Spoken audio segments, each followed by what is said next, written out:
There is one reference of Oyster Perpetual that I don't believe gets anywhere near as much love as it should, and that is the 34mm olive, reference 114200. This piece seems to fly under the radar. The attention is always focused on 39mm Oyster Perpetuals or sports models, never a focus on pieces from 36 and below. The only real exception would be the 36mm Explorer, reference 14270. But this 34mm olive Rolex says something quite interesting. In the family, it's very seldom that you find Rolex pieces that have vibrant dials. Most of the time we find pieces that have silver dials, gold dials, white, black, nothing too expressive. And even for those who really dislike Rolex, this piece would make for an excellent buy. I'm saying that because the color is very pure. The color says a lot about the brand. It epitomizes the Rolex color of green. But as a watch in a collection, it is something very unique. You throw it on and say, well, I'm wearing my olive dial Rolex today. It's very seldom that you find people wearing pieces like this. And it's very seldom that people would go out of their way to represent their watch with a color. I have said countless times before that olive drab on a piece is so exciting. It's such an engaging color.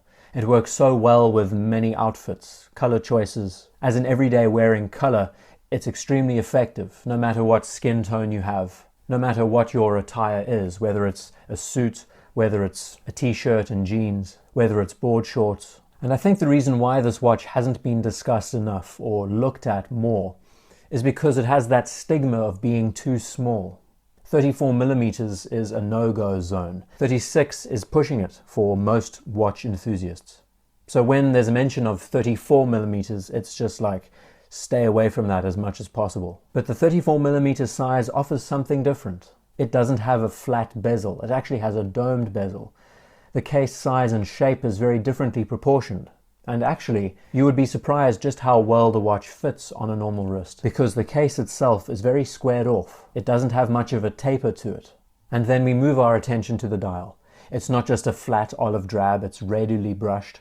And the biggest highlight are these orange plots that surround the markers. Notice that every individual marker is also loomed.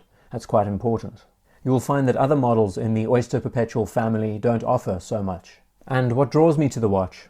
It's not so much the color. Yes, the color is exciting, it's engaging, but it's what it really represents. It's an Oyster Perpetual that goes a little bit beyond the standard generic white or black configuration. It's a bit more exciting. I hope you can see in the different photos that I'm sharing now that in various lighting conditions, the color is so vibrant. It changes from a very dark matte to all sorts of shades of green. And the rationale behind this watch, why it would make such an excellent piece for someone, is that it not only offers you a simple time-only complication, but that it offers that vibrancy of color that you would want to see. Instead of just sticking to your standard white dial or black dial that I'm sure most of us would get bored of, a vibrant green with highlights of orange really stands out. So referring back to how this discussion began, most of the attention is always pulled towards the 39mm variants.